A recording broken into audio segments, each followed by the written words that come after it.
Rachel Lucas. After much anticipation, the Tokyo Olympics is finally here. The Parade of Nations got underway this morning with each country's teams bearing their flags at the Olympic Stadium.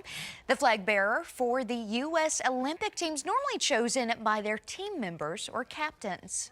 It felt kind of awkward to have the light shined on me for those 30 seconds or whatever. But I better get used to it because soon I'm going to be holding a flag in front of a lot of people. Yeah.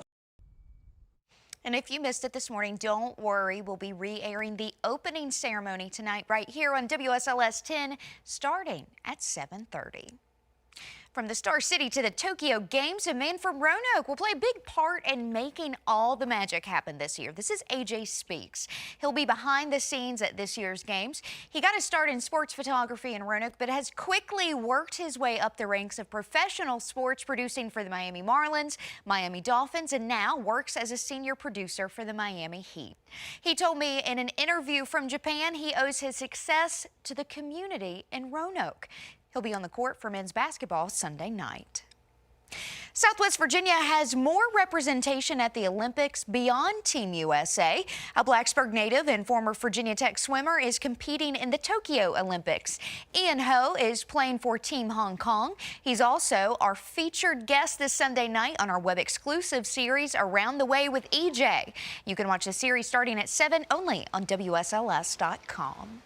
And we've got a cute video for you. Some little girls in our area are really getting pumped up representing Team USA. Take a look. Sarah Day sent this in to us. She says they had their first day of Olympic camp. They sure look ready to cheer on in their red, white, and blue outfits. They are just adorable. The Virginia Commonwealth Games also begin today in Lynchburg.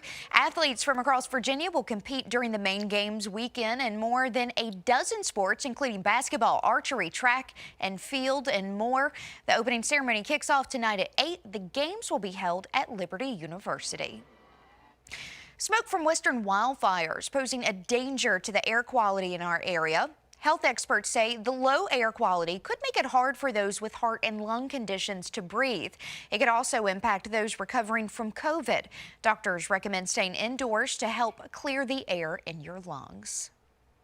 Your local weather authority, always watching and tracking for you from the JES Weather Center.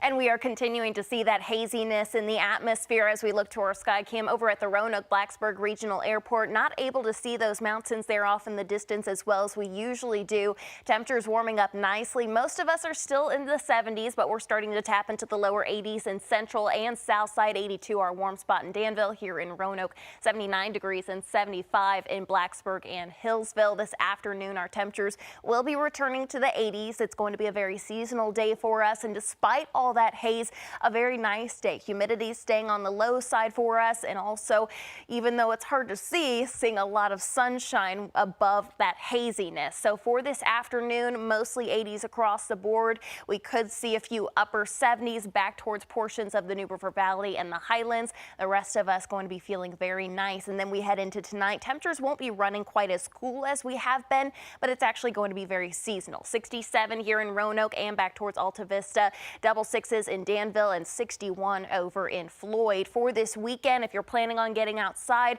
just keep an eye on radar. We do have the potential for some isolated storms both Saturday and Sunday. Temperatures seasonal for tomorrow, but they will be running unseasonably warm by Sunday into the lower 90s. So if you're planning on heading out, whether you want to enjoy the pool this weekend or just getting outside, maybe doing some chores, keep checking on that radar. Again, these rain chances are going to be isolated, but with the heat and humidity returning, we could see some stronger storms out there. 7-day forecast keeps our temperatures climbing heading into this weekend, and we will be staying in the 90s for the most part heading into next week. Those rain chances running anywhere from isolated to at times widely scattered. Monday looking to be the most impactful. Rachel. Thank you, Delaney. New this afternoon, a local musician is dead following a crash that happened in Bedford. Authorities identified the victim as 19-year-old Jacob Doss. They say he was driving a 2003 Honda Element on Route 24 near Oryx Creek Road when he went into a curve and hit a 2004 Chevy Suburban. The driver of that vehicle was hospitalized with serious injuries. They say Doss was not wearing a seatbelt when the crash happened. Two brothers from Franklin County died after their helicopter crash while flying to the Outer Banks. The sheriff's office has identified them as Alan and John Aaron, who are staples in the Smith Mountain Lake community there. Search crews found debris from the helicopter in a small river in eastern North Carolina yesterday. White House officials are starting to question whether vaccinated people should start wearing masks inside again. Right now, the U.S. is averaging more than 40,000 new cases every day, but it will be up to the CDC whether to change the official guidance. Local school districts now have the final say for returning to the classroom, including if students will wear masks. Roanoke City, as well as Bedford, Roanoke, and Henry County say they're reviewing the new recommendations. Amherst, Danville, and Montgomery County plan on discussing the policy at their next school board meetings.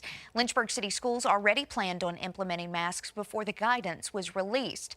Radford Superintendent says they'll have a discussion in the coming weeks. And before we get a last check of our forecast, we want to give you a reminder that NBC's coverage of the Olympics is affecting everyone's favorite soap opera. We get a lot of calls about this one. So here's, just so you know, Days of Our Lives will be off air for a few weeks, but the show will pick up right where it left off. You're not missing any of the story. It will return on August 9th. So you want to make sure that you let all of your Days of Our Lives fans know. Yes. They get very unhappy when they miss their show. Understandably so. We get it. Yeah. But don't worry, you're not actually Not missing it. missing It's just anything. taking a little break. We're Yeah. building up the anticipation. Yes, get very excited. Yes, and we're excited about the weekend. Yes. And the weather this weekend. Weather is going to be beautiful today. Just keep in mind the haziness from that smoke. Temperatures throughout the afternoon will continue to climb very nicely into the mid to upper 80s across our region. A seasonal day for us, low humidity. So again, if you're not one of those sensitive groups, definitely get outside, enjoy it. Even this weekend is looking to be very nice, but we do have the chance for some isolated storms. So just keep a close eye on radar. Download the WSLS 10 weather app. More rain chances for the rest of your 7-day, along with warmer temperatures. All right, and thank goodness it is Friday. It's been a Yes. long week. Yes, and it has. get outside or just stay inside and enjoy the Olympics. Coming up tonight on 10 News at 5, Floyd Fest is back and it's bringing a lot of people to town, the headliners that are close to home. And we are live from the kickoff of the Commonwealth Games, the fun events to celebrate, that and more tonight at 5 and 6. And thanks so much for joining us this afternoon for this online newscast. Be sure to stay up to date on all the latest on WSLS.com and, of course, our mobile app.